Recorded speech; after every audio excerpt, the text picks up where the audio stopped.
Baik, assalamualaikum warahmatullahi wabarakatuh. Selamat pagi, siang, sore, mungkin selamat malam buat teman-teman kelas 11, khususnya kelas 11 4. Bagaimana kabarnya hari ini? Semoga masih dalam keadaan sehat dan juga bahagia. Oke, hari ini kita bertemu lagi, namun bedanya hari ini kita bertemunya secara maya ya, tidak secara offline seperti biasanya di kelas karena kita beberapa pertemuan ini terhalang waktu ya untuk bertemu secara tatap muka di dalam kelas. Baik, teman-teman 10.4, kemarin hari Senin dalam pembelajaran daring sudah Kak Fadila share PPT tentang materi baru yaitu materi laju reaksi kimia.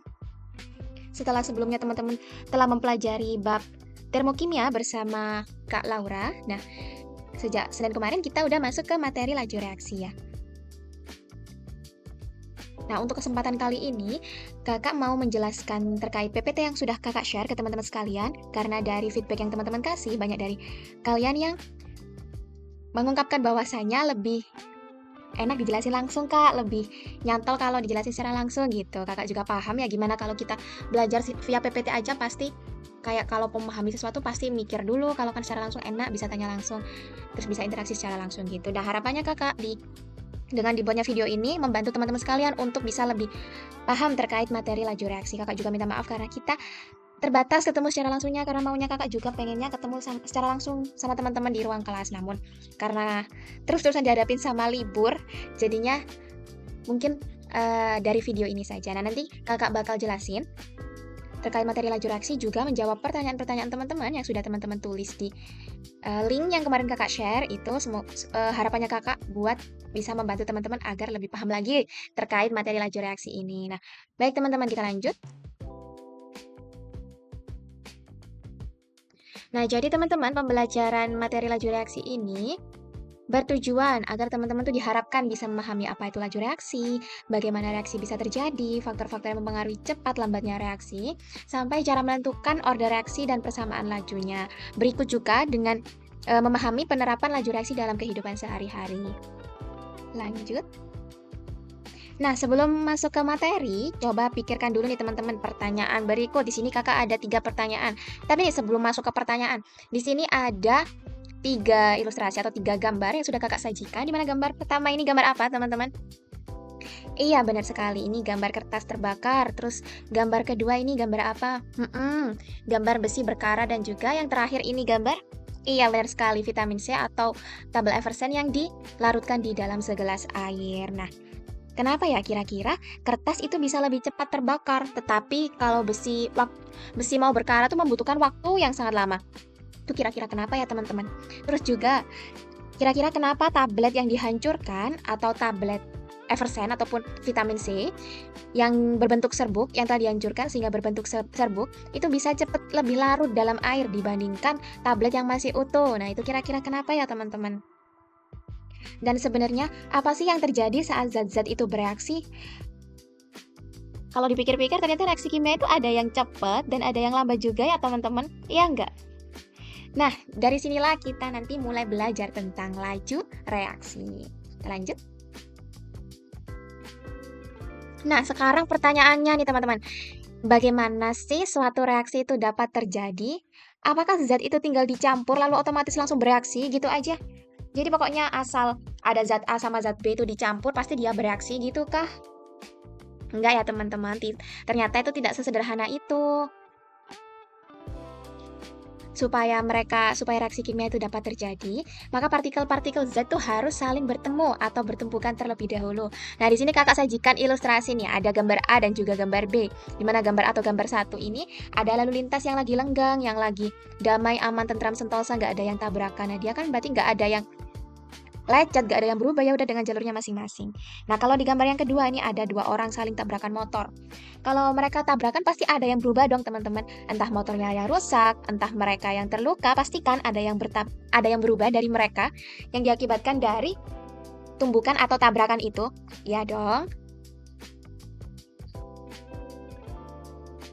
Nah, tahukah teman-teman sekalian bahwasanya reaksi kimia tuh hanya bisa terjadi ketika ada tumbukan antara molekul zat-zat bereaksinya. That's why kenapa Kakak di slide sebelumnya ini menyajikan gambar orang tabrakan tuh supaya memantik teman-teman. Bahwasanya, reaksi kimia itu hanya bisa terjadi ketika ada tumbukan atau tabrakan antara molekul zat-zat bereaksinya. Jadi kalau teman-teman mau mereaksikan dua zat, itu mereka tuh harus bertumbukan dulu, bukan hanya serta-merta dicampur dalam suatu atau disatukan dalam suatu ruang atau suatu wadah, tapi mereka harus melakukan tumbukan. Baru bisa terjadi reaksi kimianya. Tapi teman-teman, apakah setiap tumbukan tuh pasti menghasilkan reaksi? Atau apakah setiap tumbukan tuh selalu menyebabkan berlangsungnya reaksi kimia ya? Kira-kira gimana teman-teman? Iya apa tidak jawabannya? Tidak ya teman-teman. Jadi, iya, tidak semua tumbukan tuh bisa menghasilkan reaksi kimia. Ada loh tumbukan yang gagal ada loh tumbukan yang gagal menghasilkan produk baru. Kenapa bisa gitu, Kak? Karena tumbukan itu harus memenuhi syarat tertentu supaya reaksi bisa terjadi. Kira-kira syaratnya apa aja sih supaya tumbukan tuh bisa menghasilkan suatu reaksi? Kita lanjut. Nah, penjelasan tentang hal ini dipelajari dalam teori tumbukan. Kita bahas lebih lanjut ya. Jadi teman-teman sekalian, supaya reaksi itu terjadi, tumbukan tuh harus memenuhi dua syarat. Apa sih Kak syaratnya? Bisa teman-teman lihat di sini. Syarat yang pertama yaitu partikel harus memiliki energi yang cukup. Dan syarat yang kedua yaitu posisi tumbukannya harus tepat. Jadi iya, syaratnya yaitu ada dua. Yang pertama, energinya harus cukup. Yang kedua, posisi tumbukannya harus tepat. Nah, tumbukan yang memenuhi syarat tersebut disebut tumbukan efektif. Baru kalau tumbukannya efektif tuh teman-teman, reaksi kimia bisa terjadi. Jadi, reaksi kimia itu, jadi kita kembali lagi, kita breakdown pelan-pelan. Jadi tadi gimana reaksi kimia itu baru bisa terjadi kalau antar partikel itu bertumbukan. Tapi apakah semua tumbukan tuh bakal bisa menghasilkan reaksi kimia? Tidak ya jawabannya. Tidak.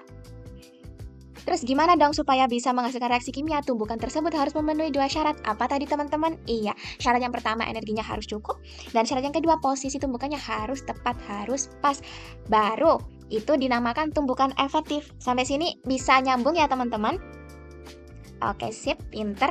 Jadi melalui teori tumbukan, kita dapat memahami bahwa cepat atau lambatnya suatu reaksi itu dipengaruhi oleh banyaknya tumbukan efektif. Tumbukan efektif tadi apa? Tumbukan yang memenuhi dua syarat tumbukan tadi. Banyaknya tumbukan efektif yang terjadi. Semakin banyak tumbukan efektif dalam suatu waktu, maka reaksi akan berlangsung semakin cepat. Dan sebaliknya, jika tumbukan efektif sedikit, maka reaksi akan berlangsung lebih lambat. Sampai sini bisa dipahami, teman-teman? Alhamdulillah, kita bisa lanjut ke slide selanjutnya. Nah, di sini kakak punya ilustrasi satu, teman-teman. Bisa teman-teman perhatikan. Kakak pengennya mau mereaksikan molekul A2 dan juga B2 sehingga membentuk 2AB. Tapi dalam ilustrasi satu di sini bisa teman-teman perhatikan molekul A2 dan B2 bergerak ke segala arah. Kemana aja terserah mereka dalam suatu ruang tersebut, dalam suatu ruang tertentu. Nah, selanjutnya molekul A2 ini nggak bertumbukan dengan molekul B2. Melainkan yang terjadi tuh malah tumbukan antara molekul B2 dengan B2 lainnya. Itu tumbukannya tidak efektif ya. Kenapa kok tidak efektif? Karena kan kalau kita mau membentuk molekul baru atau mau itu terjadi reaksi kimia, dia itu harus bertumbukan antar molekul yang bereaksi tadi. Tapi dia bertumbukannya dengan siapa? Dengan dirinya sendiri si B2. Nggak malah tumbukan dengan A2, malah bertumbukan dengan dirinya sendiri, dengan sejenisnya sendiri. Makanya ini dong, make sense dong teman-teman ya. Kalau dia nggak kebentuk molekul baru, nggak kebentuk produk baru. Sampai sini paham? Paham, Kak? Oke, kita lanjut. Ini tumbukannya tidak efektif ya. Kita lanjut ke ilustrasi yang kedua. Nah, di sini sama. Kakak punya molekul A2 dan juga B2 yang mereka tuh bergerak ke segala arah. Lalu, molekul A2 ini nggak bertumbukan sama sekali dengan B2. Beda dengan ilustrasi 1 tadi. Ilustrasi 1 masih ada tumbukan, tapi B2 tumbukan dengan dirinya sendiri, dengan jenisnya sendiri, makanya nggak efektif tumbukannya. Nah, di case kedua atau ilustrasi kedua ini, dia malah nggak tumbukan sama sekali, jadi dia tuh gerak aja, tapi nggak bertumbukan, nggak bertabrakan. Contohnya seperti lalu lintas tadi, lalu lintas yang lenggang, yang ayem, adem, tentrem, nggak ada tabrakan, kan pasti nggak ada yang berubah, teman-teman. Itu sama ya kayak gini, kalau A2 gerak terus B2 gerak terus, tapi mereka nggak tumbukan, nggak ketemu. Sama aja dong, berarti dia tumbukannya nggak efektif juga. Karena tumbukannya nggak efektif, maka dia nggak akan terjadi reaksi dan nggak akan terbentuk molekul baru. Jadi dia tetap wujudnya ya A2 dan B2 sendiri-sendiri. Seperti itu teman-teman. Ini juga bisa dipahami ya teman-teman. Kita lanjut ke slide selanjutnya. Nah, di sini kakak punya ilustrasi yang 3. Ilustrasi 3. Di mana di sini ada sama seperti sebelumnya, ada molekul A2 dan juga B2, di mana mereka bergerak juga ke segala arah. Lalu, molekul A2 ini bertumbukan dengan molekul B2. Namun, energinya nggak melampaui energi aktivasi. Tuh, ada istilah baru lagi nih, Kak. Apa itu energi aktivasi? Jadi, teman-teman catat ya, catat di kepalanya, di otaknya terkait energi aktivasi. Nanti kita bahas lebih lanjut. Jadi, diingat-ingat apa tadi? Energi aktivasi. Karena dia energi dari masing-masing molekul ini nggak berhasil melampaui energi aktivasi, maka tumbukannya juga nggak efektif. Jadi nggak terjadi reaksi dan juga nggak terbentuk molekul baru. Teman-teman ingat lagi tadi syarat tumbukan efektif itu ada berapa? Iya, pintar. Ada 2, Kak. Apa aja tadi? Yang pertama apa? Yang pertama energinya cukup. Energinya cukup untuk melampaui energi aktivasi. Terus yang kedua, posisi tumbukannya tepat. Nah, di case yang ini, ilustrasi 3 ini, energinya nggak cukup teman-teman untuk melampaui energi aktivasi. Makanya dia nggak terjadi tumbukan efektif. Dan dia kalau nggak terjadi tumbukan efektif, dia nggak akan bereaksi dan nggak akan membentuk produk baru. Kita lanjut. Nah, di sini kakak ada ilustrasi 4, di mana sama kayak sebelumnya juga. Kakak punya molekul A2 dan juga B2 yang bergerak ke segala arah. Lalu molekul A2 dan B2 ini bertumbukan dengan arah atau posisi yang tepat, serta dengan energi yang cukup untuk melampaui energi aktivasi. Kalau di case yang ini kira-kira sudah memenuhi syarat tumbukan efektif belum teman-teman? Tadi syaratnya ada 2. Di sini terpenuhi nggak 2 syarat tersebut? Iya, pintar. Sudah terpenuhi ya. Tumbukannya dengan arah atau posisi yang tepat, jadi pas gitu.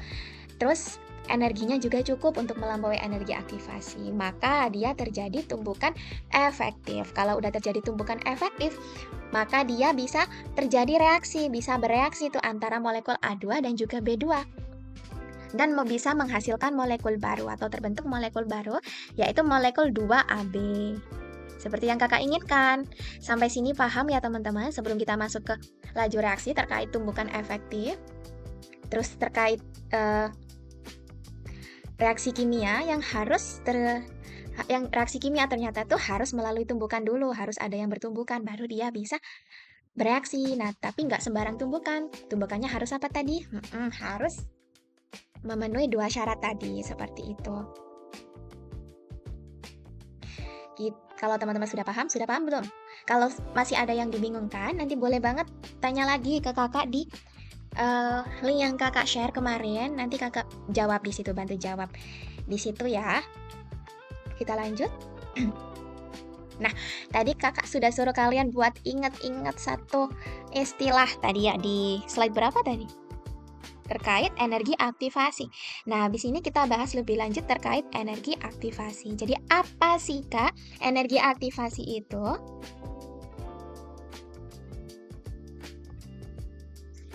Nah, ya tadi di teori tumbukan, di slide teori tumbukan, teman-teman mendapati syarat yang pertama yaitu partikel harus memiliki energi yang cukup.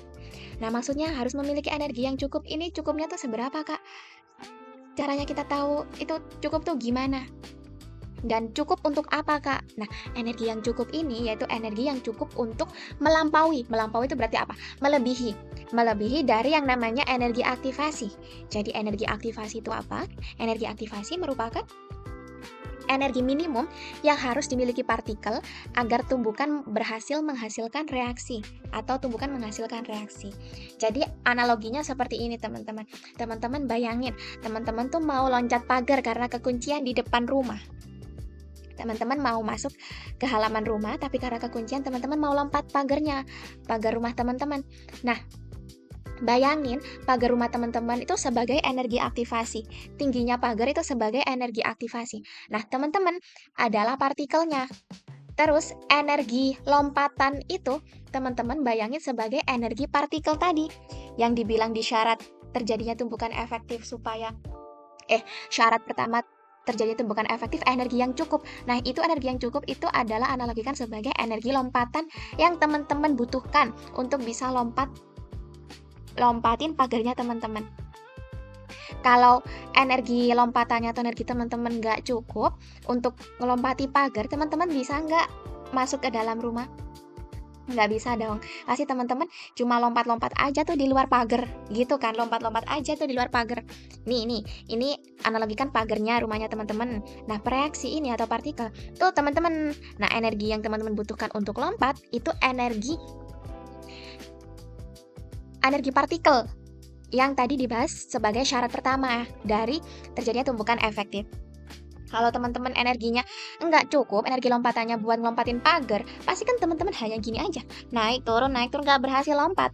Tapi kalau energinya teman-teman cukup, gimana? Energinya teman-teman bisa melampaui tingginya pagar ini gimana? Pasti teman-teman berhasil dong masuk ke rumahnya teman-teman. Nah, itu sama konsepnya kayak energi aktivasi. Jadi energi aktivasi ini energi minimum yang harus dilampaui sama partikel. Atau reaksi supaya tumbukan itu bisa menghasilkan reaksi. Jadi reaksinya tuh harus berhasil melewati energi aktivasi supaya dia berhasil bereaksi, supaya dia berhasil melakukan reaksi. Gitu teman-teman, sampai sini paham? Sampai sini kebayang apa itu yang dimaksud energi aktivasi? Jadi dia ini kan harus dicapai supaya bisa bereaksi. Dia ini energi aktivasi harus bisa dicapai supaya bisa bereaksi reaktannya dan menghasilkan produk. Itu namanya energi aktivasi. Nah, jadi semakin banyak partikel yang memiliki energi melebihi energi aktivasi, maka semakin banyak tumbukan efektif yang terjadi sehingga laju reaksi akan menjadi lebih cepat. Makanya kakak di sini analogiin juga sama naik bukit. Kalau teman-teman nggak punya naik bukit atau naik gunung, kalau teman-teman nggak punya energi yang cukup untuk naik ke puncaknya, ya udah kan teman-teman nggak berhasil gitu. Disebut berhasil mendaki gitu kan. Sama halnya kayak pagar tadi. Itu ya, kalau masih bingung energi aktivasi, boleh banget tanya kakak di link yang udah kakak share ke ketua kelasnya. Kita lanjut. Sampai sini, semoga teman-teman bisa paham dengan baik ya terkait konsep-konsep yang kakak bantu sampaikan tadi. Kita langsung masuk ke laju reaksi. Sebelum membahas laju reaksi lebih jauh, kita harus mengenal dulu teman-teman terkait satuan dari konsentrasi yang disebut dengan molaritas. Molaritas menunjukkan jumlah mol zat dalam 1 liter larutan. Nah, molaritas ini bisa dilambangkan juga dengan kurung sudut ya, yang dibaca dengan konsentrasi. Teman-teman jangan lupa terkait materi stokiometri konsep mol waktu kelas 10. Untuk mencari molaritas adalah jumlah mol atau N dibagi dengan volume yang satuannya liter, atau juga bisa pakai rumus satunya, yaitu molaritas sama dengan massa dibagi MR. MR ini masih ingat ya, MR merupakan massa molekul relatif yang bisa teman-teman jumlahin itu dari AR-nya senyawa tadi, senyawa yang diketahui, dikali dengan 1000 dibagi dengan volume, tapi volumenya dalam satuan mililiter. Nah, sekarang kita masuk ke pengertian dari laju reaksi. Laju reaksi adalah laju berkurangnya konsentrasi suatu reaksi atau reaktan, atau laju bertambahnya konsentrasi suatu produk, terbentuknya produk dalam satuan waktu tertentu. Jadi singkatnya, laju reaksi merupakan cepat atau lambatnya suatu reaksi itu terjadi. Laju reaksi hanya dapat ditentukan melalui percobaan atau eksperimen, yaitu untuk mengukur banyaknya reaksi yang dihabiskan atau banyaknya produk yang dihasilkan dalam satuan waktu tertentu. Jadi semakin cepat perubahan zatnya, maka semakin besar lajunya. Seperti itu ya teman-teman. Ini mungkin mudah dipahami sama teman-teman terkait pengertiannya. Kita masuk ke slide selanjutnya. Di sini ada satuan laju reaksi. Sebenarnya sudah kita bahas pada slide sebelumnya, di mana laju reaksi memiliki satuan molaritas per waktu. Biasanya dinyatakan dalam mol per liter per second atau molar per second, yang menunjukkan perubahan konsentrasi zat dalam setiap detik. Nah, di sini kok beda Kak? Ini bisa mol per liter per detik atau per second, atau juga bisa pakai molar per second, itu bedanya apa Kak? Jadi sebenarnya sama aja ya teman-teman. M ini kan satuan dari molaritas. Nah, cara cari molaritas tadi gimana rumusnya? Yaitu N dibagi dengan volume. Di mana N ini apa tadi? N adalah mol, terus volume tadi harus satuannya liter. Jadi kalau dijabarin tuh boleh kayak gini, tapi kalau dipersingkat bisa pakai molar per sekon. Intinya sama aja. Gitu ya teman-teman. Nah, kita masuk ke slide berikutnya, yaitu terkait laju reaksi rata-rata atau V rata-rata. Jadi ingat lagi teman-teman, laju reaksi tadi besarnya penambahan produk per satuan waktu dan atau besarnya pengurangan reaktan per satuan waktu. Seperti contoh di sini kakak punya reaksi A ditambah B menghasilkan produk C tambah D, di mana di sini ada koefisiennya. Nah, MNPQ ini merupakan koefisien dari reaksi tersebut.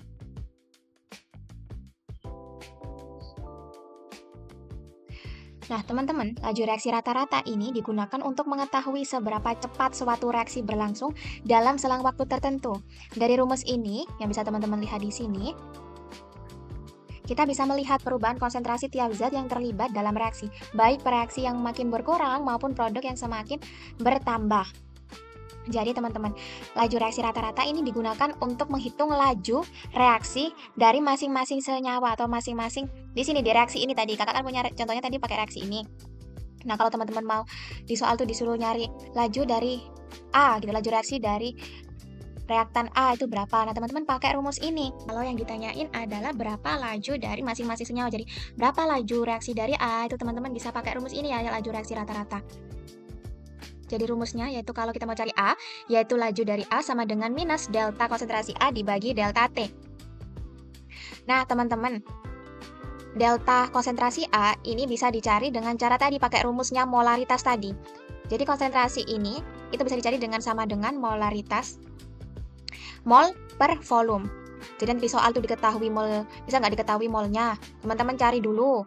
Terus pasti volumenya itu biasanya diketahui. Nah, ketemu itu hasil molarnya, dimasukin ke sini, ke atasnya. Nah, itu biasanya hasil kalau di reaktan itu pasti dia minus. Makanya di sini ada tanda minus. Ada tanda minus supaya nanti kalau dijumlahkan itu hasilnya nggak minus lagi gitu ya teman-teman. Jadi tanda ini hanya cuma melambangkan aja, nggak ada pengaruhnya gitu, nggak ada pengaruh yang signifikan, enggak. Tapi intinya nantinya itu bakal nilainya positif semua. Karena kan ini, loh kak ini kenapa yang ini kok minus, yang ini plus? Karena kan kalau reaktan itu pasti pengurangan konsentrasi zat A per satuan waktu. Jadi kalau pengurangan kan pasti dia makin minus, makin berkurang. Nah, kalau penambahan pasti kan dia makin bertambah. Begitu juga nanti kalau dicari di soal, dia pasti nanti hasil dari konsentrasi A ini nanti ada tanda minusnya. Gitu. Jadi kalau minus ketemu minus jadinya plus. Jadi hasil akhirnya sama aja, plus semuanya atau positif semuanya. Gitu ya teman-teman. Lalu kira-kira apakah ada hubungan ya antara laju reaksi senyawa A dengan laju reaksi senyawa lainnya? Ada ya teman-teman, mereka tuh ada hubungannya.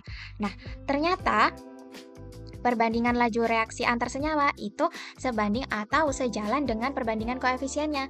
Dimana tadi di contoh yang kakak kasih di sini koefisiennya merupakan MNPQ, maka perbandingannya yaitu laju reaksi senyawa A dibanding dengan laju reaksi senyawa B dibanding dengan laju reaksi senyawa C dibanding dengan laju reaksi senyawa D sama dengan M banding N banding P banding Q.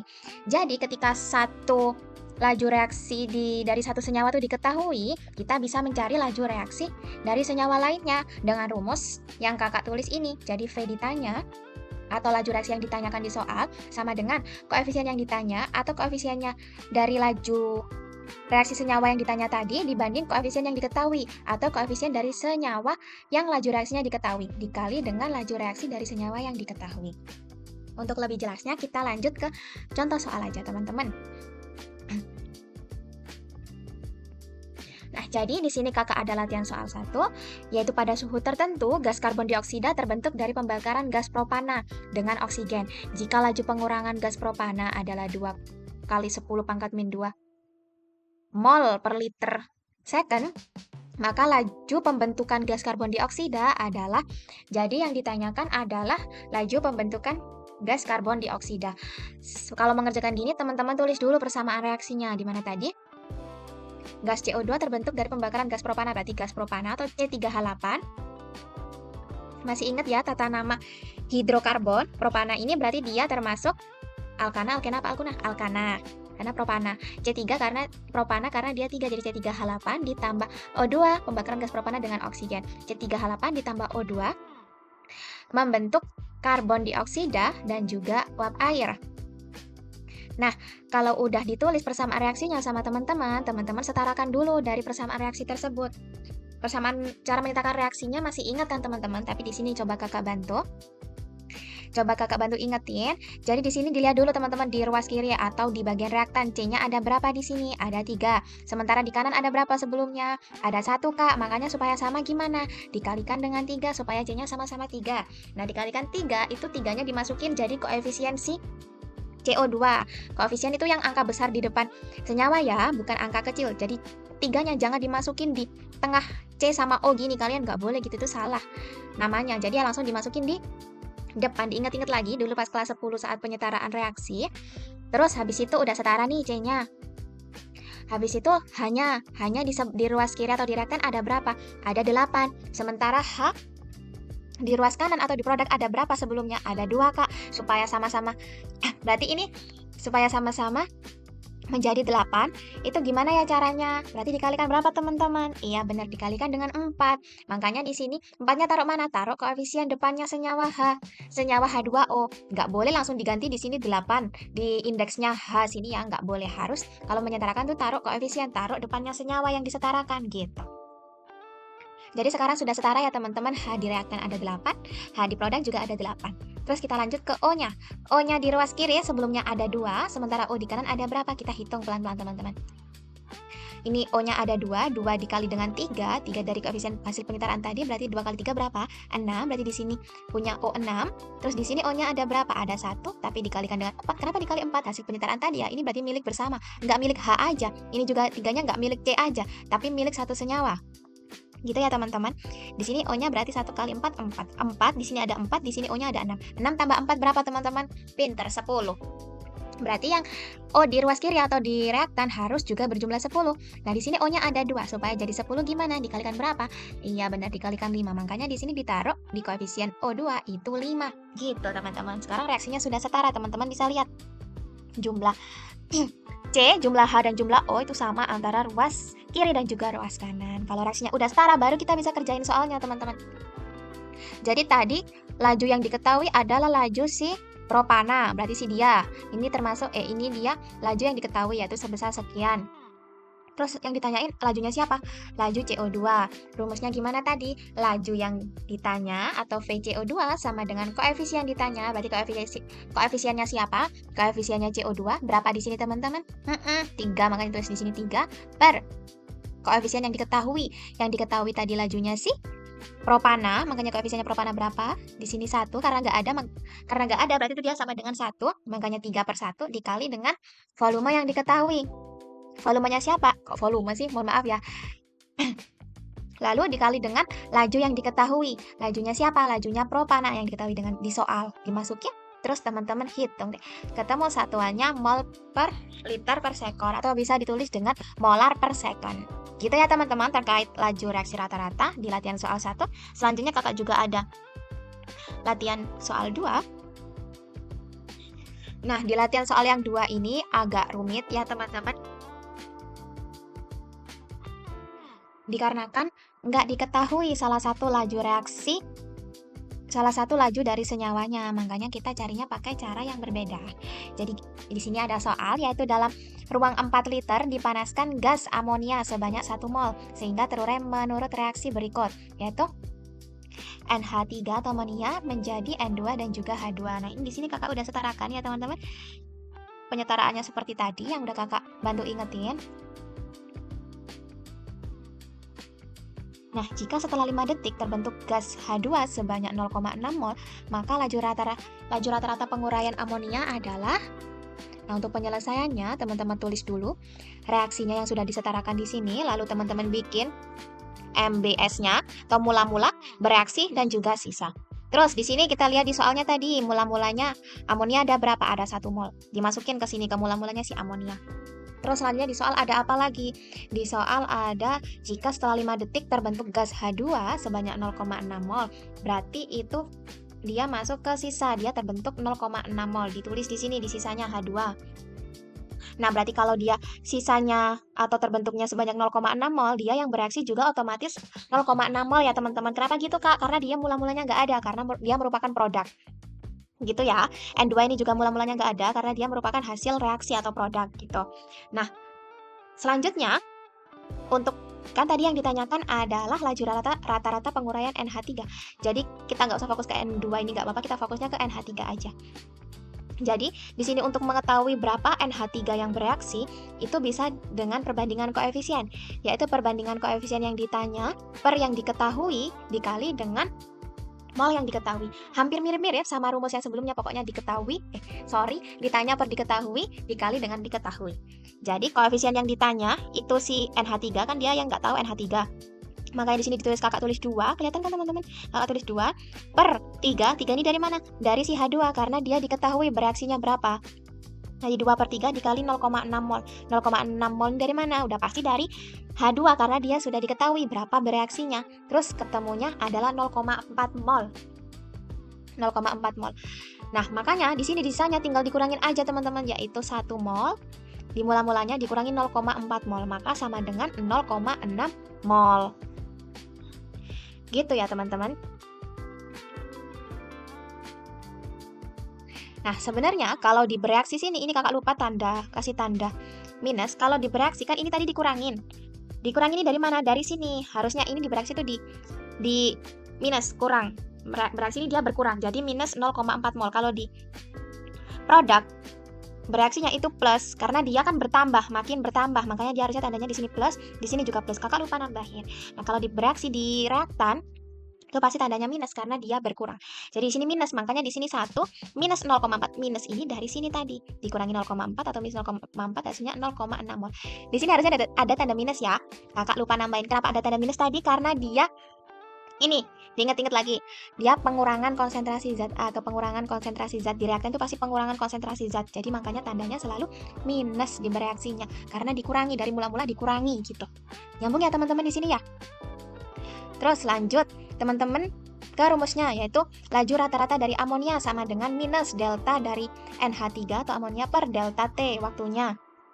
Nah, diingat-ingat lagi tadi untuk mencari konsentrasi ini, teman-teman ingat-ingat rumus dari molaritas, yaitu N dibagi dengan volume atau jumlah mol dibagi dengan volume. Nah, jumlah molnya kita pakai yang bereaksi. Dari NH3 yang bereaksi berapa? Minus 0,4 mol, dimasukin di sini. Minus 0,4 mol dibagi 4 liter. 4 liter tahu dari mana, Kak? Dari sini, dari soal diketahui ya. Terus dihitung minus 0,4 mol dibagi 4 liter tuh sama dengan 1. Terus dibagi dengan 5 second. 5 second tuh waktu ya. Waktunya tahu dari mana? Dari soal. Makanya di sini sama dengan 1 dibagi dengan 5 sama dengan 0,2 molar per second atau 0,2 mol per liter second. Gitu teman-teman, sampai sini paham terkait laju reaksi rata-rata? Kalau masih tidak paham atau masih ada yang dibingungin, gak apa-apa banget, tanya kakak di link yang sudah kakak sediakan waktu itu ya teman-teman. Bisa kita lanjut ke selanjutnya. Nah, kita masuk ke persamaan laju reaksi.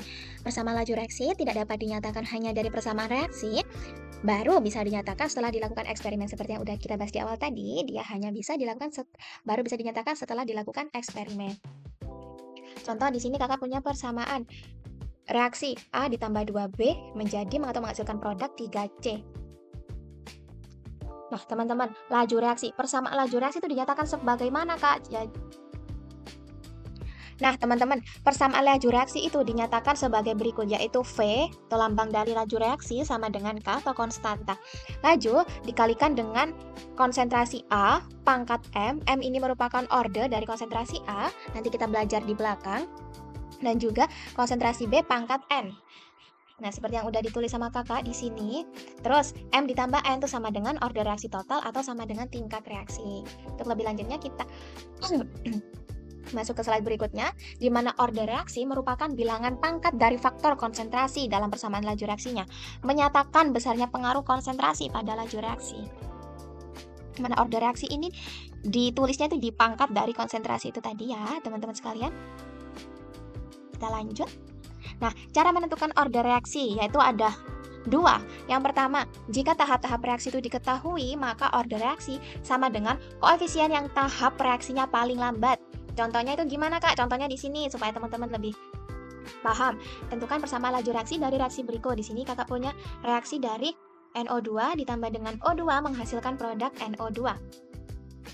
Jadi reaksi tersebut memiliki mekanisme reaksi sebagai berikut. Maksudnya mekanisme ini teman-teman, jadi untuk mendapatkan persamaan laju seperti ini, itu melalui dua tahap. Tahap yang pertama yaitu ini, NO2 itu menjadi N2O2, selanjutnya, dan ini berlangsung lambat. Nah, selanjutnya N2O2 ini direaksikan dengan oksigen, membentuk 2NO2, dan ini berlangsung cepat. Nah, untuk penyelesaiannya, cara tahu menentukan order reaksinya dari persamaan laju reaksi tersebut, itu adalah bisa teman-teman lihat dari tahap mana yang paling lambat. Di antara dua tahap ini mana yang lambat? Iya, tahap 1. Jadi kita pakai tahap satunya. Dilihat teman-teman, NO2-nya ini koefisiennya berapa? Koefisiennya adalah 2, maka order reaksinya adalah 2. Jadi bisa ditulis di sini V sama dengan K dikali N, K konsentrasi. Jadi bisa ditulis di sini V atau laju reaksi sama dengan konstanta dikali dengan konsentrasi dari NO2 yang berorder 2. 2 dari mana? Dari koefisien tahap reaksi yang paling lambat gitu. Sampai sini paham ya teman-teman cara menentukan order reaksi yang pertama? Itu kalau di soal diketahui reaksi tersebut berlangsung lambat atau cepat dari tahap-tahap reaksinya. Nah, untuk cara yang kedua gimana, Kak? Jadi order reaksi terhadap suatu zat ditentukan melalui eksperimen. Untuk mencari order reaksi dari suatu konsentrasi zat ini adalah dengan cara konsentrasi zat lain dibuat tetap. Ini pasti masih ngambang. Untuk lebih lanjutnya kita bahas di contoh soal saja. Next. Nah, untuk lebih jelasnya kita kerjakan latihan soal berikut bareng-bareng ya teman-teman. Jadi di sini kakak ada soal nomor 3 setelah tadi kita latihan 2 soal sebelumnya. Yaitu soalnya adalah pada reaksi 2NO plus O2 menjadi 2NO2 diperoleh data percobaan sebagai berikut. Bisa teman-teman lihat di sini data percobaannya. Di sini diketahui konsentrasi dari NO dan juga konsentrasi dari O2 dan juga diketahui V atau laju reaksinya dari percobaan 1, 2, dan juga 3. Disuruh menentukan nih teman-teman, disuruh menentukan order reaksi terhadap NO, order reaksi terhadap O2, kemudian juga disuruh menentukan order reaksi total dan persamaan laju reaksinya. Teman-teman jangan takut, jangan bimbang kalau disuruh menentukan sebanyak ini karena tidak sulit kok teman-teman. Gimana sih Kak caranya? Jadi caranya adalah penyelesaiannya yang pertama, kita disuruh nyari apa dulu tuh? Kita disuruh nyari order reaksi terhadap NO. Nah, seperti yang kalau teman-teman notice nih di slide sebelumnya, cara nyari order reaksi itu data dari konsentrasi senyawa lain itu dibuat sama. Kalau teman-teman notice di slide sebelumnya tuh ada kakak tulis di situ.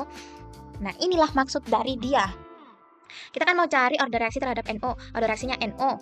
Nah, kalau mau cari order reaksinya NO, teman-teman lihat di data konsentrasinya temannya NO. Yaitu O2 kan di sini. Itu yang datanya sama, itu data mana? Data 1, 2, apa 3? Ternyata ketemunya data 2 sama 3. Dia nih sama kan teman-teman? Bisa teman-teman lihat? Sama kan? Sama kan? Iya, sama Kak. Jadi kita pakainya data 2 sama 3. Nah, konsentrasi NO di data 2 per NO di data 3 dikali dengan konsentrasi O di data 2 dan juga data 3. Sama dengan laju reaksi data 2 dan juga data 3. Karena konsentrasi O2-nya nih sama di data 2 sama data 3, tinggal dicoret aja. Nggak usah dipakai, kita fokusnya ke NO tadi. Kan beda tuh, beda Kak, beda. Jadi, bentar teman-teman capek. Jadi, ini kan kakak tulis ini 2. 2 ini maksudnya apa Kak? Teman-teman kalau teman-teman bagi itu sebenarnya 1/2 ya. Kalau teman-teman bagi itu 1/2. Tapi, itu bisa dibalik. Jadi data 3 per data 2. Jadi boleh gitu loh dibalik mana yang besar. Kan pasti ini sama tuh sejalan sama ininya. Ini kan pasti otomatis dibalik juga nanti. Nah, daripada bingung gitu, bolak-balik kelamaan, kamu lihat aja. Bes, ini tuh berapa kali lipatnya? 0,2 ke 0,4 tuh berapa? Kelipatan berapa? Dia kan 2, kelipatan 2. Jadi tulis aja 2 pangkat M. M ini siapa? M itu simbol order reaksi dari NO. Ini harus M tak Kak? Enggak, terserah kamu. Kamu mau pakai M boleh, pakai N boleh. Tapi jangan pakai O ya. Kalau O nanti kayak pangkat 0 gitu, Bes. Kakak suka pakai M. Jadi 2 pangkat M. 2 dapat dari mana? Dari ini kelipatannya tadi. 0,2 ke 0,4 berapa?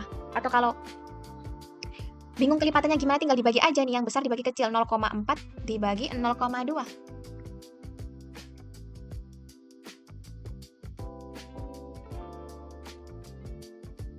Gitu ya, 0,4 dibagi 0,2 hasilnya pasti berapa? 2. Terus ini 10 pangkat min 3, 10 pangkat min 3, kan ini dibagi ya ceritanya di tengahnya per kan. Kalau pangkatnya kan dibagi kan di ini ya, Bes ya, dikurang. Minus 3 ditambah itu dari mana? Dari minus, terus di minus lagi kan. Minus 3 minus minus 3 maka sama dengan habis kan. Jadi pangkatnya ini dicoret-coret, tinggal 8 sama 4. Jadi 8 bagi 4 atau kelipatannya. 4 ke 8 itu kelipatan berapa? Kelipatan 2 kan. Atau kalau kamu bingung, 8 bagi 4 berapa? Yaitu 2, maka ditulis disama dengan 2 di sini. Sampai sini paham? Insya Allah paham, Kak. Nah, di sini. Maka diketahui di sini kan 2 ini nggak punya pangkat. 2 ini kira-kira pangkatnya berapa? Pangkatnya 1. Makanya di sini M sama dengan 1. Kak, kalau beda ini gimana, Kak? Kalau misalnya ini sama dengannya bukan 2, tapi sama dengannya 4. Kamu jadiin supaya angka besarnya di sini tuh sama. Nah, kalau 4 berarti kan 2 pangkat berapa itu hasilnya 4. Kan 2 pangkat 2. Kamu tulis di sini 2 pangkat 2. Nah, berarti si M-nya nilainya berapa? Yaitu 2 pangkat dari 2 ini. Berarti ini 1 dari mana? Dari pangkatnya 2 ini. 2 pangkat 1 berapa, Rek? 2 kan? Iya, makanya itu dia M-nya ketemu 1 gitu. Bisa dipahami ya, teman-teman? Kita lanjut ke mencari order reaksi O2 atau oksigen. Nah, untuk mencari order reaksi tadi gimana? Harus lihat data lawannya yang sama. Nah, berarti kan kita melihat di datanya NO. Datanya NO mana ya yang sama? Wow, ternyata tidak ada data yang sama. Makanya di sini, tapi nggak apa-apa, jangan risau, jangan gundah gulana, tetap kita kerjakan. Jadi gimana caranya? Teman-teman bebas ya mau pakai yang mana aja, tapi kakak saranin pakai yang kira-kira itu ada kelipatannya gitu. Jadi nanti gampang buat ngerjainnya, kelipatannya nggak jauh-jauh. Jadi jangan sampai pakai data yang O2-nya ini sama. Kalau kalian pakai O2-nya sama nanti bakal ketemu ya order reaksi O2-nya. Makanya di sini kita pakai data 1 dan data 2. Biasanya tuh ada banyak data, biasanya sampai 4 sampai 5 gitu. Terserah pakai mana aja, tapi usahakan yang kelipatannya nggak jauh-jauh, terus ada kelipatannya gitu antara laju sama konsentrasinya. Terus kita pakai data 1 sama 2 seperti biasa dimasukin tadi, terus dilihat di sini ternyata kelipatannya sama semua. Kebetulan macam apa ini? Ternyata sama semua. Makanya ditulis aja 2. Tahu ya ini 2 dari mana ya? 0,2 bagi 0,1 atau kelipatan dari antara 0,1 ke 0,2 itu berapa kali lipatnya? 0,2 itu berapa kali lipatnya 0,1 itu. Terus ditulis 2 pangkat M karena tadi ordernya NO kan M simbolnya. Terus dikali 2 pangkat N ini lambangnya atau simbolnya ordernya si O2. Sama dengan 2 dari sini. Terus dimasukin tadi kan si NO, si M pangkat ordernya dari NO atau si M tadi nilainya adalah 1. Dimasukin aja ke sini 1. Dikali dengan 2 pangkat N sama dengan 2. Terus kita pindah ruas 2 pangkat N sama dengan 2 ini dibagi dengan 2. 2 dari mana? Dari sini. 2 pangkat 1 kan tetap 2 ya, Bes. Terus dipindah ke sini. Perkalian kalau pindah ruas jadi pembagian. 2 bagi 2 kan sama dengan 1. 2 bagi 2 kan sama dengan 1.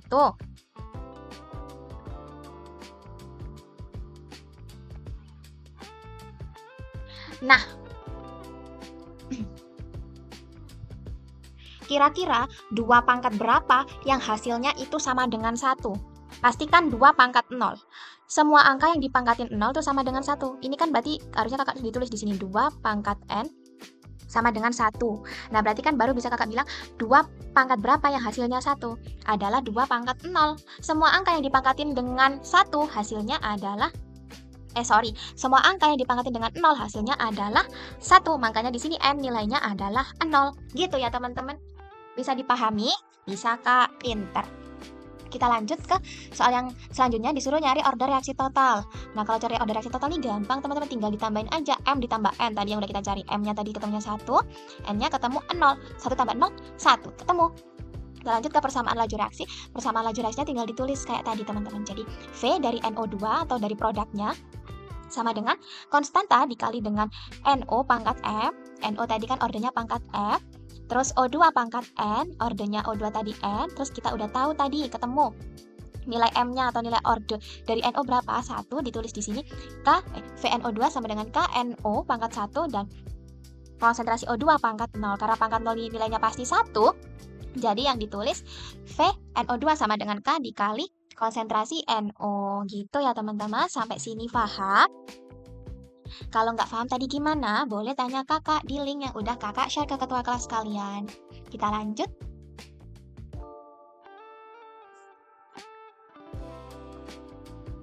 Jadi itu tadi ya teman-teman tentang order reaksi dan cara mencari order reaksi. Kita udah bahas juga terkait laju rata-rata dan cara mencari laju rata-rata. Dari yang lajunya ada yang diketahui, kita pakai perbandingan koefisien, dan juga ada lajunya yang nggak diketahui, kita pakai MBS, mula-mula bereaksi sisa. Terus kita udah cari tahu juga cara mencari order reaksi, cara mencari order total, dan juga persamaan laju reaksinya. Selanjutnya kita masuk ke faktor-faktor yang mengaruhi laju reaksi.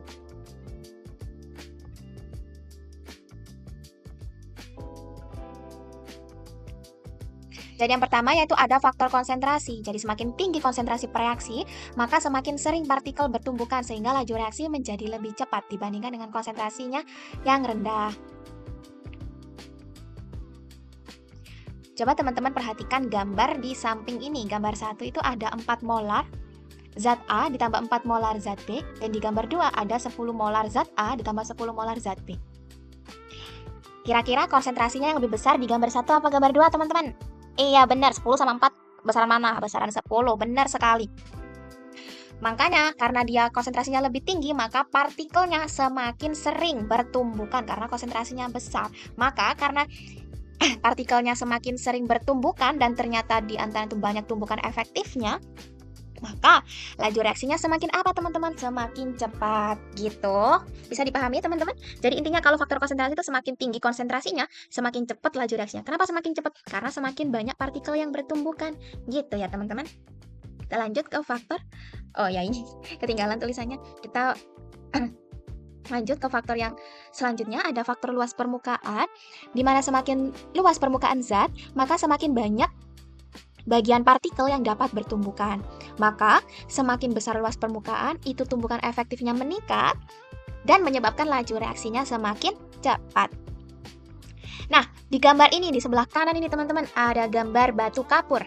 Nah, kira-kira batu kapur mana ya yang paling cepat larut dalam air? Yang bentuk bongkahan kah? Yang bentuk kepingan kah? Atau yang bentuk serbuk? Atau misalkan nggak batu kapur deh, di awal slide atau di awal PPT tadi kita sempat mention tablet Eversen atau vitamin C. Kira-kira kalau ada tablet Eversen bentuknya bongkahan utuh gitu, nggak diapa-apain, terus ada tablet Eversen yang dipotong jadi 4 keping gitu, sama ada tablet Eversen yang dihaluskan pakai mortar alu, kira-kira yang paling cepat larut yang mana? Oh benar, yang bentuknya serbuk. Kenapa begitu? Karena yang bentuknya serbuk itu dia luas permukaannya semakin luas, semakin besar, makanya dia lebih mudah untuk larut. Karena dia tumbukannya juga lebih banyak, tumbukan efektifnya meningkat, makanya laju reaksinya atau laju pelarutannya lebih cepat dibandingkan yang keping dan juga yang bongkahan. Sampai sini paham teman-teman? Paham kak? Alhamdulillah, kita lanjut ke slide selanjutnya.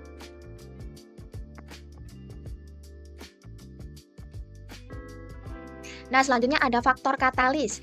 Nah, katalis adalah zat yang membantu mempercepat laju reaksi dengan cara menyediakan jalur reaksi alternatif yang memiliki energi aktivasi lebih rendah tanpa ikut habis bereaksi secara permanen.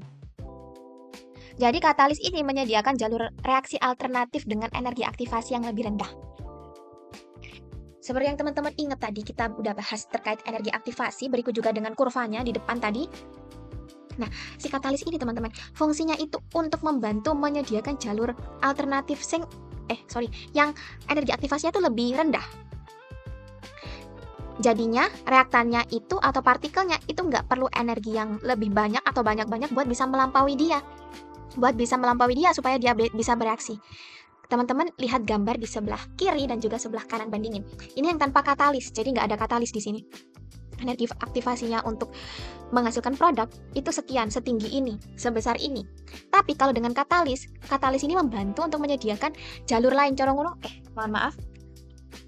gitu tuh kayak memberikan jalan lain gitu loh, jalan alternatif lain supaya dia bisa, reaktan tadi bisa bereaksi, supaya partikel tuh bisa bereaksi, tapi energi aktivasinya lebih rendah gitu. Makanya dengan katalis ini laju reaksinya bisa lebih cepat. Lebih banyak partikel yang mampu bereaksi, tumbukan efektifnya meningkat karena energi aktivasinya lebih rendah. Kok bisa lebih rendah? Karena berkat si katalis, dia mencarikan jalur alternatif lain yang energi aktivasinya lebih rendah dari reaksi tadi.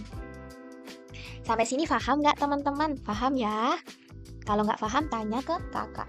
Kita lanjut ke slide berikutnya. Selanjutnya ada faktor suhu. Nah, faktor suhu ini semakin tinggi suhu, maka semakin banyak partikel yang dapat bertumbukan. Jadi peluang tumbukan efektifnya meningkat dan laju reaksi semakin cepat. Bisa teman-teman lihat pada hasil waktu pereaksian vitamin C dalam air panas, dingin, dan suhu ruang yang telah dilakukan oleh Mbak Maya Rahmawati, di mana hasil menunjukkan bahwa air dengan suhu paling tinggi lah yang memakan waktu reaksi paling sedikit. Hal tersebut sejalan dengan faktor suhu dari laju reaksi. Teman-teman bisa lihat di sini kan, kalau yang air panas itu waktu dia buat larut atau bereaksinya cuma sekitar 30 detik. Di air yang bersuhu normal, itu waktu dia larut atau bereaksinya sekitar 57 detik. Dan di air dingin, dia waktu bereaksinya sekitar 1 menit 25 detik. Jadi, suhu tinggi, semakin tinggi suhu, maka semakin banyak partikel yang dapat bertumbukan yang mengakibatkan laju reaksinya semakin cepat. Seperti itu ya teman-teman. Bisa dipahami terkait faktor-faktor dari laju reaksi tadi. Kita hari ini sudah membahas banyak hal ya teman-teman. Kita hari ini tadi sudah membahas banyak hal terkait bahwasanya yang pertama tadi reaksi kimia itu harus terjadi melalui tumbukan antar partikel yang hendak bereaksi. Nah, nggak semua tumbukan tuh bisa menghasilkan reaksi, melainkan harus melewati atau memenuhi 2 syarat tumbukan efektif. Nah, kalau tumbukannya udah efektif, baru dia berhasil bereaksi. Selanjutnya, kita juga udah bahas terkait energi aktivasi, di mana energi aktivasi tadi apa? Yaitu energi minimum yang dibutuhkan atau yang harus dilewati atau dilampaui oleh energi partikel supaya dia bisa berhasil bereaksi dan menghasilkan produk atau hasil reaksi. Terus kita juga udah bahas terkait pengertian laju reaksi. Juga udah membahas terkait apa aja ya? Satuan laju reaksi tadi apa? Ayo teman-teman, siapa yang masih ingat? Terus kita juga udah bahas terkait order reaksi, persamaan laju reaksi. Terus kita juga sudah bahas terkait laju reaksi rata-rata. Kemudian kita juga udah latihan soal terkait laju reaksi rata-rata dan juga cara mencari order reaksi, cara mencari persamaan laju reaksi. Dan juga yang terakhir tadi kita sudah membahas 4 faktor-faktor yang mempengaruhi laju reaksi. Nah, diharapkan dari video ini dapat membantu teman-teman untuk lebih paham lagi dari PPT yang sebelumnya udah teman-teman pelajari secara individu. Nah, di sini nanti abis ini kakak bantu buat jawabin pertanyaan teman-teman di video ini supaya teman-teman semakin paham terkait materi laju reaksi. Nah, yang pertama ini ada pertanyaan dari Alifa. Halo Alifa, jadi pertanyaan pertama, saya belum paham untuk materi energi aktivasi yang grafik di slide 15. Energi aktivasi, yang energi aktivasi tadi kakak sertakan ada grafik dan juga ini ya apa namanya bukit gitu ya. Mungkin sudah terjawab melalui video ya Alifa, di video yang kakak buat tadi. Di situ kakak udah jelasin lebih lanjut terkait dengan energi aktivasi dan grafik di situ, sehingga memudahkan mungkin Alifa di situ bisa lebih paham. Kemudian pertanyaan yang kedua, rumus satuan konsentrasi molaritas di slide 17. Nah, satuan konsentrasi molaritas ini sebenarnya udah dipelajari di kelas 10 Alifa. Lebih tepatnya di bagian konsep mol, stoikiometri konsep mol. Yaitu ada 2 rumus. Kalau mau cari molaritas, pakai rumus yang pertama itu yaitu jumlah mol dibagi dengan volume. Volumenya harus dalam bentuk liter. Kemudian pakai rumus yang kedua juga bisa, yaitu massa per mR dikali 1000 per volume dalam bentuk mililiter. Gitu ya Alifa. Kemudian yang ketiga, rumus laju reaksi rata-rata di slide 20. Nah, itu sudah kakak bahas lebih lanjut di video Alifa. Kemudian untuk pertanyaan keempat, contoh soal dan order reaksi dari slide 1 sampai slide 26. Itu juga sudah kakak jelasin tadi di video. Jadi semoga bisa membantu kamu ya Alifa. Terima kasih atas pertanyaannya. Kita lanjut ke pertanyaan selanjutnya. Di sini ada pertanyaan dari Ayisa. Halo Ayisa. Untuk yang pertama, saya masih sedikit bingung di bagian energi aktivasi dan konsentrasi molaritas, Kak. Sudah, kakak ini ya, jelasin di video. Semoga bisa membantu Ayisa dalam memahaminya. Kemudian yang kedua, Kak, kenapa ya kalau kita bakar kayu dengan tipe yang sama, lebih cepat yang terbakar itu kayu yang lebih kecil? Ukuran itu juga mempengaruhi laju reaksi ya, Kak? Iya, Ayisa. Jadi, ukuran juga mempengaruhi laju reaksi. Semakin kecil ukuran benda, maka semakin luas permukaannya yang dapat terkena oleh api dan juga oksigen.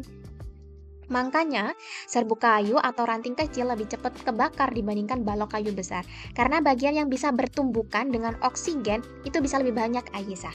Ibaratnya gini deh, kalau gula batu sama gula pasir dimasukin air panas, maka gula pasirnya tuh pasti lebih cepat larut kan karena permukaannya lebih luas. Iya, benar sekali, kamu pintar.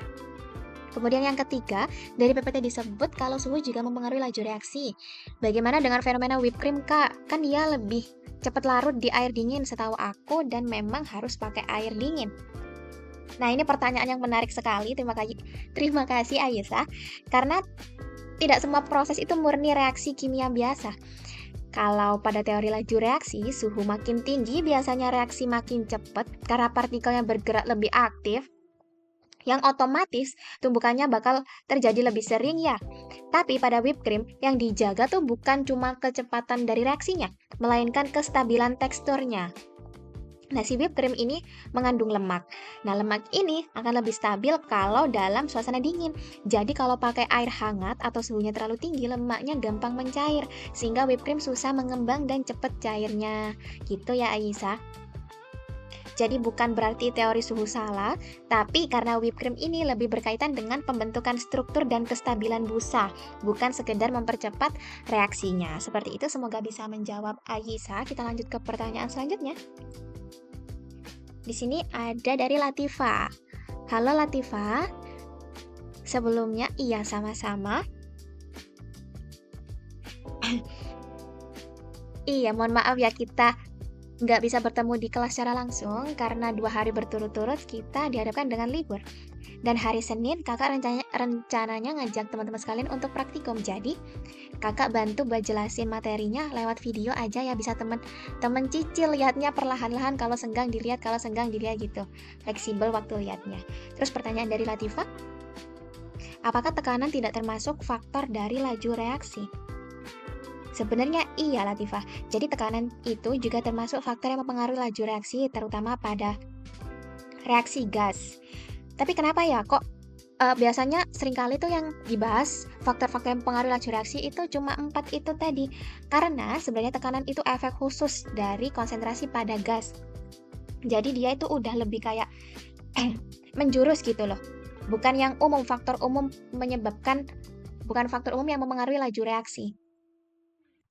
Nah, jadi tekanan ini sering tidak ditulis terpisah karena pengaruh tekanan itu hampir sama seperti menaikkan konsentrasi gas. Misalnya, ada gas di dalam tabung. Kalau tabung ditekan, volume ruangnya mengecil sehingga partikel gas jadi lebih rapat. Karena lebih rapat, tumbukan makin sering. Iya dong, kalau semakin rapat, semakin sempit kan tumbukannya pasti makin sering. Itu sebenarnya mirip dengan konsep konsentrasi gas yang bertambah. Makanya banyak buku-buku dan juga materi ajar itu menyederhanakan tekanan ke dalam pembahasan konsentrasi. Tapi kalau reaksinya melibatkan gas, tekanan tetap termasuk faktor yang mempengaruhi laju reaksi. Seperti itu ya Latifah, semoga bisa menjawab pertanyaan kamu. Kita lanjut ke pertanyaan selanjutnya.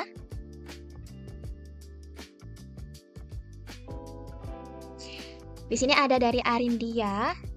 Halo Arindia, iya sama-sama. Sebenarnya ada beberapa bagian yang sudah saya pahami, tapi ada juga yang masih cukup bikin bingung. Terutama bagian konsep dan cara pakai rumusnya.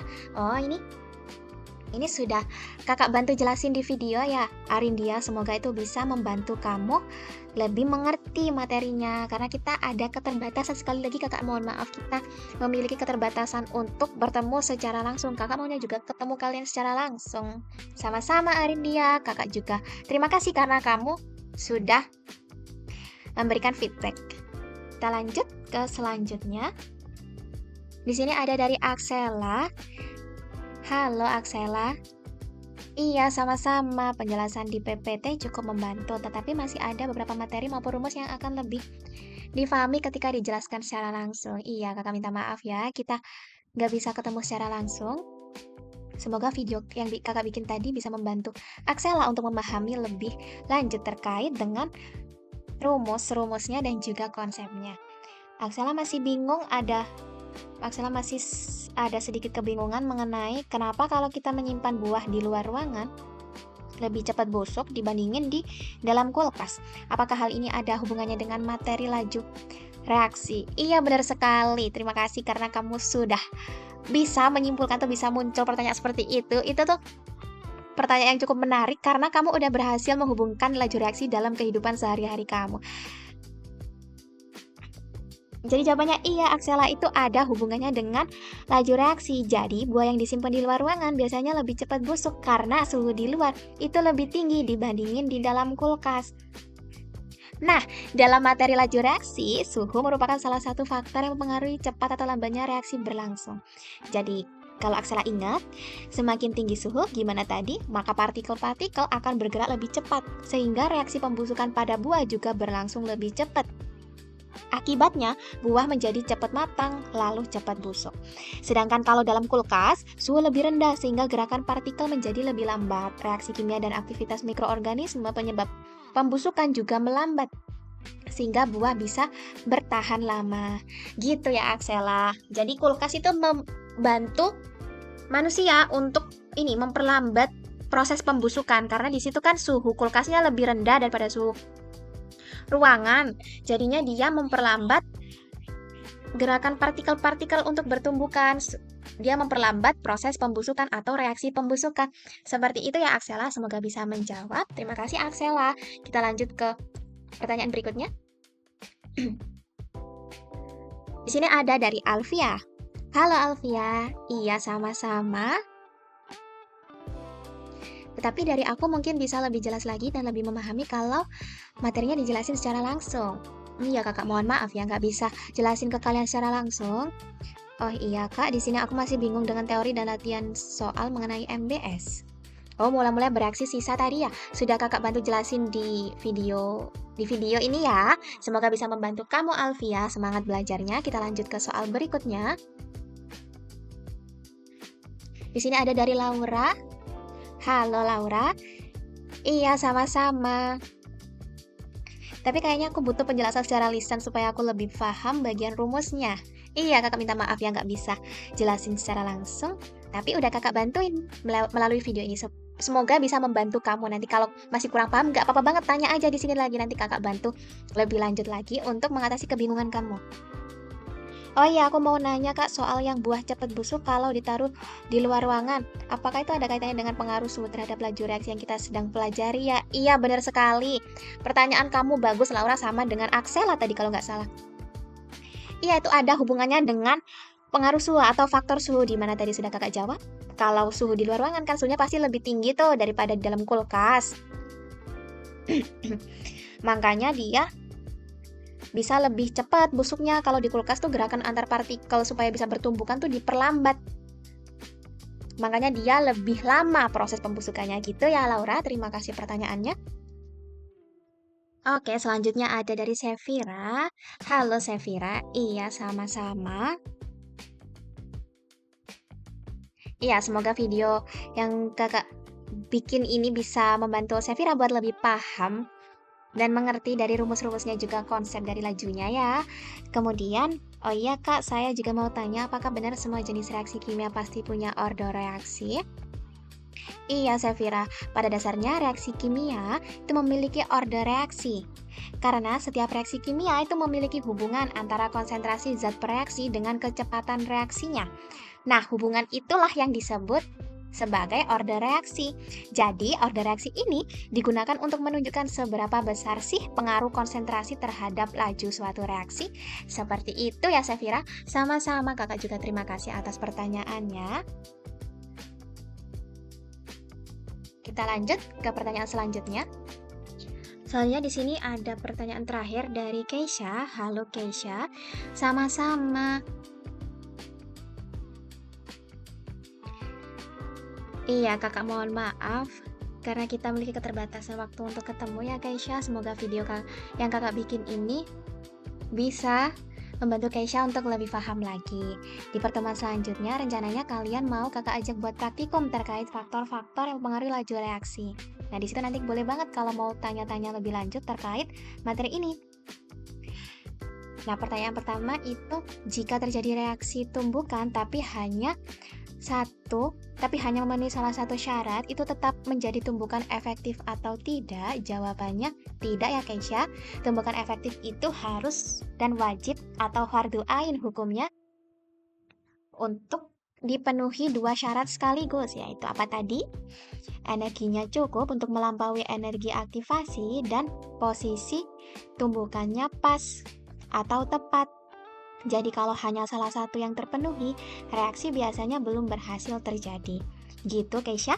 Untuk pertanyaan yang kedua, cara menentukan percobaan atau eksperimen laju reaksi itu bagaimana contohnya, Kak?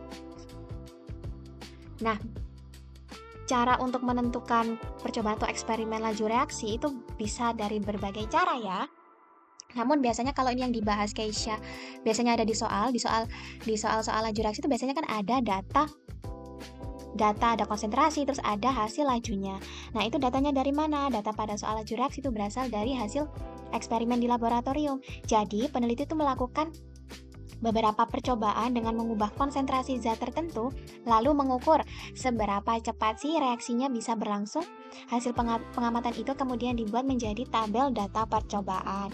Contohnya, pada percobaan pertama atau percobaan 1 itu konsentrasi dari senyawa A dibuat kecil, kemudian pada percobaan 2 konsentrasi dari senyawa A diperbesar lagi 2 kali lipat, kemudian pada percobaan ketiga konsentrasi A diperbesar lagi 3 kali lipat.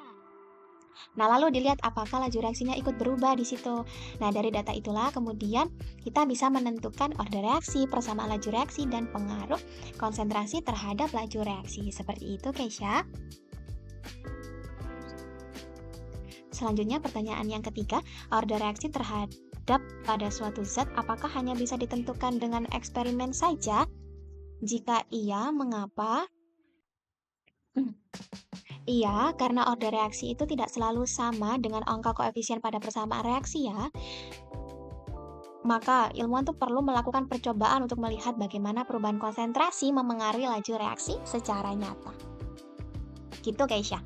Untuk pertanyaan terakhir, jika energi aktivasi lebih tinggi, apakah katalis masih menyediakan jalur reaksi alternatif? Bisa. Si katalis bisa menyediakan jalur alternatif.